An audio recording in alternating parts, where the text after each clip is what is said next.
आज की कथा में हम जानेंगे पंचमुखी हनुमान की कथा। आखिर क्यों हनुमान जी को पंचमुखी धारण करना पड़ा। लंका में महाबलशाली मेघनाद के साथ बड़ा ही भीषण युद्ध चला। अंततः मेघनाद मारा गया। रावण जो अब तक मद में चूर था, राम सेना खास तौर पर लक्ष्मण का पराक्रम सुनकर थोड़ा तनाव में आ गया।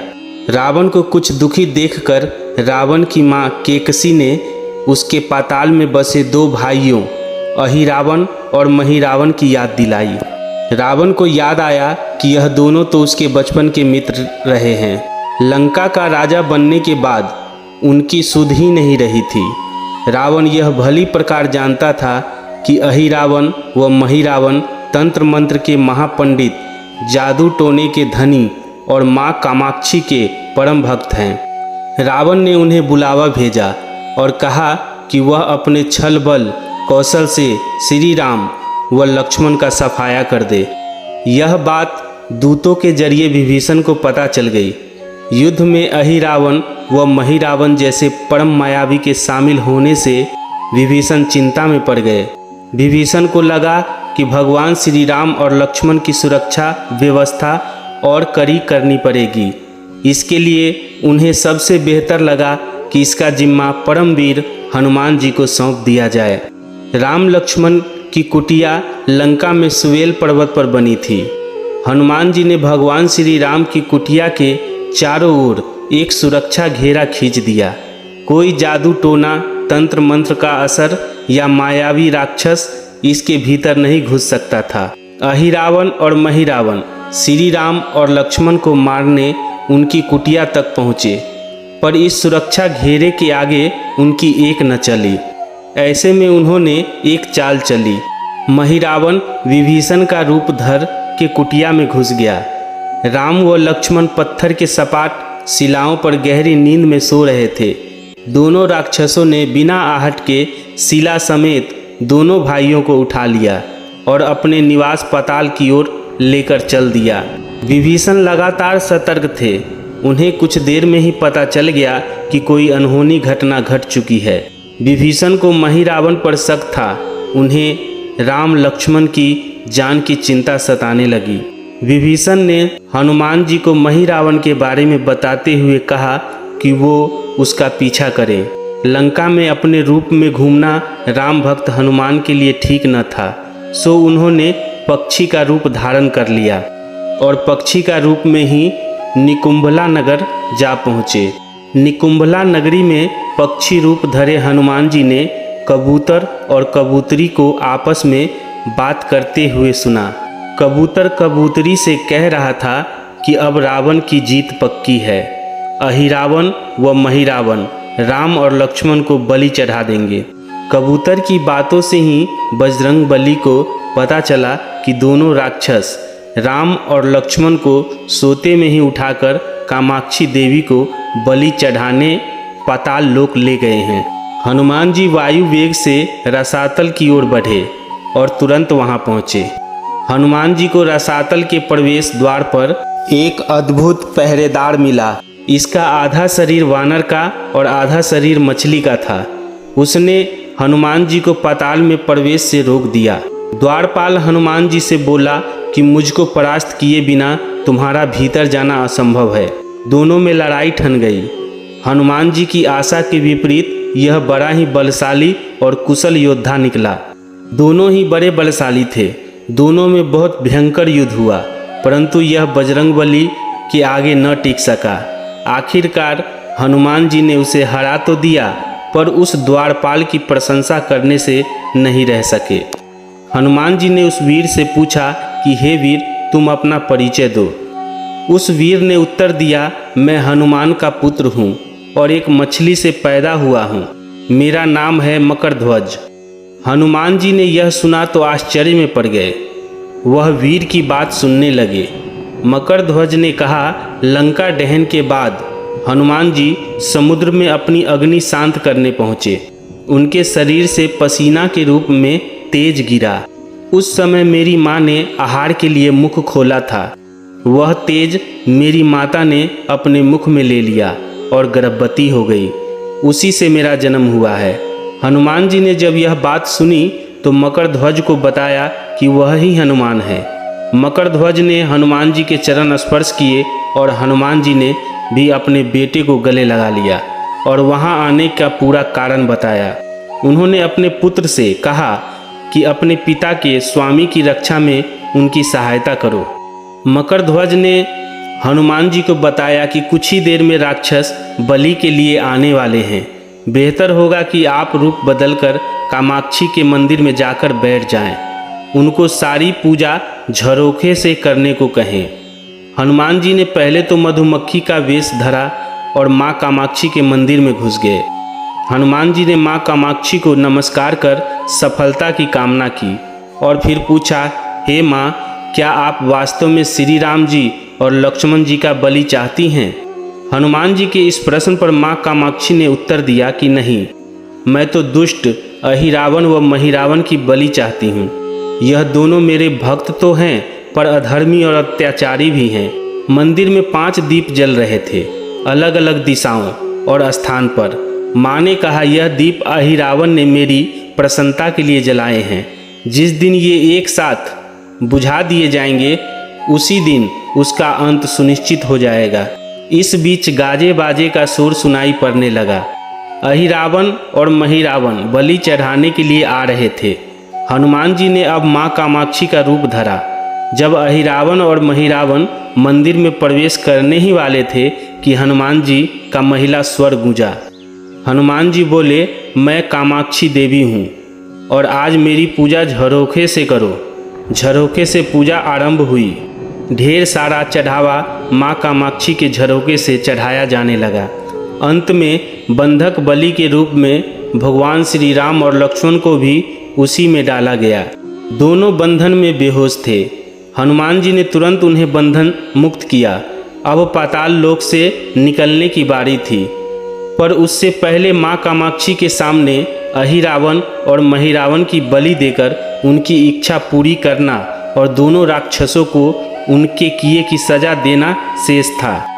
अब हनुमान जी ने मकरध्वज को कहा कि वह अचेत अवस्था में लेटे हुए भगवान राम और लक्ष्मण का खास ख्याल रखें और उसके साथ मिलकर दोनों राक्षसों के खिलाफ युद्ध छेड़ दें। पर यह युद्ध आसान न था। अहिरावण और महिरावण बड़ी मुश्किल से मरते तो फिर 5-5 के रूप में जिंदा हो जाते। इस विकट स्थिति में मकरध्वज ने बताया कि ये अहिरावण की एक पत्नी नागकन्या है।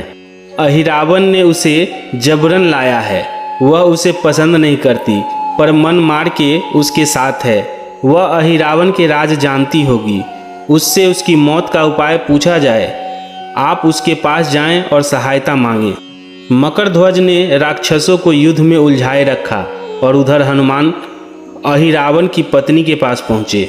नागकन्या से उन्होंने कहा कि यदि तुम अहिरावण की मृत्यु का भेद बता दो तो हम उसे मारकर तुम्हें उसके चुंगल से मुक्ति दिला देंगे।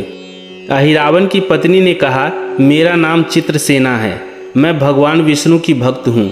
मेरे रूप पे अहिरावण मर मिटा और मेरा अपहरण कर यहाँ कैद किए हुए है, पर मैं उसे नहीं चाहती। लेकिन मैं अहिरावण का भेद भी तभी बताऊंगी जब मेरी इच्छा पूरी की जाएगी। हनुमान जी ने अहिरावण की पत्नी नागकन्या चित्रसेना से पूछा कि आप अहिरावण की मृत्यु का रहस्य बताने के बदले में क्या चाहती हैं? आप मुझसे अपनी शर्त बताएं, मैं उसे जरूर मानूंगा। चित्रसेना ने कहा, दुर्भाग्य से अहिरावण जैसा असुर मुझे हर लाया। इससे मेरा जीवन खराब हो गया। मैं अपने दुर्भाग्य को सौभाग्य में बदलना चाहती हूँ। आप अगर मेरा विवाह श्री राम से कराने का वचन दें तो मैं अहिरावण के वध का रहस्य बताऊंगी। हनुमान जी सोच में पड़ गए। भगवान श्री राम तो एक पत्नी निष्ठ हैं। अपनी धर्म पत्नी देवी सीता को मुक्त कराने के लिए असुरों से युद्ध कर रहे हैं। वह किसी और स्त्री से विवाह की बात तो वो कभी नहीं स्वीकारेंगे। मैं कैसे वचन दे सकता हूँ? फिर सोचने लगे कि यदि समय पर उचित निर्णय न लिया तो स्वामी के प्राण संकट में पड़ जाएंगे। असमंजस की स्थिति में बेचैन हनुमान जी ने ऐसी राह निकाली कि सांप भी मर जाए और लाठी भी ना टूटे। हनुमान जी बोले, तुम्हारी शर्त स्वीकार है, पर हमारी भी एक शर्त है। यह विवाह तभी होगा जब तुम्हारे साथ भगवान श्री राम जिस पलंग पर आसीन होंगे वह सही सलामत रहना चाहिए। यदि वह टूटा तो इसे अपशकुन मानकर वचन से मैं पीछे हट जाऊंगा। जब महाकाय अहिरावण के बैठने से पलंग नहीं टूटता तो भला श्री राम के बैठने से कैसे टूटेगा। यह सोचकर चित्रसेना तैयार हो गई। उसने अहिरावण समेत सभी राक्षसों के अंत का सारा भेद बता दिया। चित्रसेना ने कहा, दोनों राक्षसों के बचपन की बात है। इन दोनों के कुछ शरारती राक्षस मित्रों ने कहीं से एक भ्रामरी को पकड़ लिया। मनोरंजन के लिए वे उसे भ्रामरी को बार बार कांटों से छेड़ रहे थे। भ्रामरी साधारण भ्रामरी न थी, वह भी बहुत मायावी थी, किंतु किसी कारणवश वह पकड़ में आ गई थी। भ्रामरी की पीड़ा सुनकर अहिरावण और महिरावण को दया आ गई और अपने मित्रों से लड़कर उसे छुड़ा दिया। मायावी भ्रामरी का पति भी अपनी पत्नी की पीड़ा सुनकर आया था। अपनी पत्नी की मुक्ति से प्रसन्न होकर उस भौरे ने वचन दिया था कि तुम्हारे उपकार का बदला हम सभी भ्रमर जाति मिलकर चुकाएंगे। ये भौरे अधिकतर उनके सैन्य कक्ष के पास रहते हैं। ये सब बड़ी भारी संख्या में हैं। दोनों राक्षसों को जब भी मारने का प्रयास हुआ है और ये मरने को हो जाते हैं, तब भ्रमर उनके मुख में एक बूंद अमृत का डाल देते हैं। उस अमृत के कारण ये दोनों राक्षस मरकर भी जिंदा हो जाते हैं। इनके कई कई रूप उसी अमृत के कारण हैं। इन्हें जितनी बार फिर से जीवन दिया गया, उनके उतने नए रूप बन गए हैं। इसलिए आपको पहले इन भौरों को मारना होगा। हनुमान जी रहस्य जानकर लौटे। मकरध्वज ने अहिरावण को युद्ध में उलझा रखा था, तो हनुमान जी ने भौरे को खात्मा शुरू किया। वो आखिर हनुमान जी के सामने कहाँ तक टिकते। जब सारे भौरे खत्म हो गए और केवल एक बचा, तो वह हनुमान जी के चरणों में लौट गया। उसने हनुमान जी से प्राण रक्षा की याचना की। हनुमान जी पसीज गए। उन्होंने उसे क्षमा करते हुए एक काम सौंपा। हनुमान जी बोले, मैं तुम्हें प्राण दान देता हूँ, पर इस शर्त पर कि तुम यहाँ से तुरंत चले जाओगे और अहिरावण की पत्नी के पलंग की पाटी में घुसकर जल्दी से जल्दी उसे पूरी तरह खोखला बना दोगे। भंवरा तत्काल चित्रसेना के पलंग की पाटी में घुसने के लिए प्रस्थान कर गया। इधर अहिरावण और महिरावण को अपने चमत्कार के लुप्त होने से बहुत अचरज हुआ, पर उन्होंने मायावी युद्ध जारी रखा। भंवरों को हनुमान जी ने समाप्त कर दिया। फिर भी हनुमान जी और मकरध्वज के हाथों में अहिरावण और महिरावण का अंत नहीं हो पा रहा था। यह देखकर हनुमान जी बहुत चिंतित हुए। फिर उन्हें कामाक्षी देवी का वचन याद आया। देवी ने बताया था कि अहिरावण की सिद्धि है कि जब पांचों दीपक एक साथ बुझेंगे तभी वो नए नए रूप धारण करने में असमर्थ होंगे और उनका वध हो सकेगा। हनुमान जी ने तत्काल पंचमुखी रूप धारण कर लिया। उत्तर दिशा में वराहमुखी, दक्षिण दिशा में नरसिंहमुख, पश्चिम गरुड़ मुख, आकाश की ओर हयग्रीव मुख एवं पूर्व दिशा में हनुमान मुख। उसके बाद हनुमान जी ने अपने पांचों मुख द्वारा एक साथ पांचों दीपक बुझा दिए। अब उनके बार बार पैदा होने और लंबे समय तक जिंदा रहने की सारी आशंकाएं समाप्त हो गई थी। हनुमान जी और मकरध्वज के हाथों शीघ्र ही दोनों राक्षस मारे गए। इसके बाद उन्होंने श्री राम और लक्ष्मण जी की मूर्छा दूर करने के उपाय किए। दोनों भाई होश में आ गए। चित्रसेना भी वहां आ गई थी। हनुमान जी ने कहा, प्रभु अब आप अहिरावण और महिरावण के छल और बंधन से मुक्त हो गए हैं, पर इसके लिए हमें इस नाग कन्या की सहायता लेनी पड़ी थी। अहिरावण इसे बलपूर्वक उठा लाया था। वह आपसे विवाह करना चाहती है, कृपया उससे विवाह कर अपने साथ ले चलें। श्री राम हनुमान जी की बात सुनकर चकरा गए। इससे पहले कि वह कुछ कह पाते, हनुमान जी ने ही कह दिया, भगवान आप तो मुक्तिदाता है। अहिरावण को मारने का भेद इसी ने बताया है। इसके बिना हम उसे मारकर आपको बचाने में सफल न हो पाते। कृपा निधान इसे भी मुक्ति मिलनी चाहिए, परंतु आप चिंता न करें। हम सबका जीवन बचाने वाले के प्रति बस इतना कीजिए कि आप बस इस पलंग पर बैठिए, बाकी का काम मैं संपन्न करवाता हूँ। हनुमान जी इतनी तेजी से सारे कार्य करते जा रहे थे, इससे श्री राम जी और लक्ष्मण जी दोनों चिंता में पड़ गए। वह कोई कदम उठाते कि तब तक हनुमान जी ने भगवान राम की बाँह पकड़ ली। हनुमान जी ने भावावेश में प्रभु श्री राम को बाँह पकड़कर चित्रसेना के उस सजे धजे विशाल पलंग पर बिठा दिया। श्री राम कुछ समझ पाते कि तभी पलंग की खोखली पाटी चरमराकर टूट गई। पलंग धराशायी हो गया। चित्रसेना भी जमीन पर आ गिरी। हनुमान जी हंस पड़े और फिर चित्रसेना से बोले, अब तुम्हारी शर्त तो पूरी हुई नहीं, इसीलिए यह विवाह नहीं हो सकता।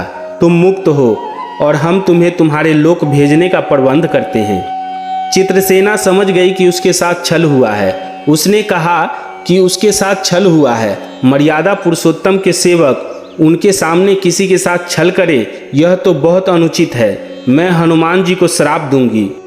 चित्रसेना हनुमान जी को श्राप देने ही जा रही थी कि श्री राम का सम्मोहन भंग हुआ। वह इस पूरे नाटक को समझ गए। उन्होंने चित्रसेना को समझाया, मैंने एक पत्नी धर्म से बंधे होने का संकल्प लिया है, इसलिए हनुमान जी को यह करना पड़ा। उन्हें क्षमा कर दो। चित्रसेना तो उनसे विवाह की जिद पकड़े बैठी थी। श्री राम ने कहा, मैं जब द्वापर में श्री कृष्ण अवतार लूँगा तब तुम्हें सत्यभामा के रूप में अपनी पटरानी बनाऊंगा। इससे वह मान गई। हनुमान जी ने चित्रसेना को उसके पिता के पास पहुंचा दिया। चित्रसेना को प्रभु ने अगले जन्म में पत्नी बनाने का वरदान दिया था। भगवान विष्णु की पत्नी बनने की चाह में उसने स्वयं को अग्नि में भस्म कर लिया। श्री राम और लक्ष्मण मकरध्वज और हनुमान जी सहित फिर लंका वापिस सुहेल पर्वत पर लौट आए। दोस्तों, ये कथा आपको कैसी लगी कमेंट में ज़रूर बताएं। धन्यवाद।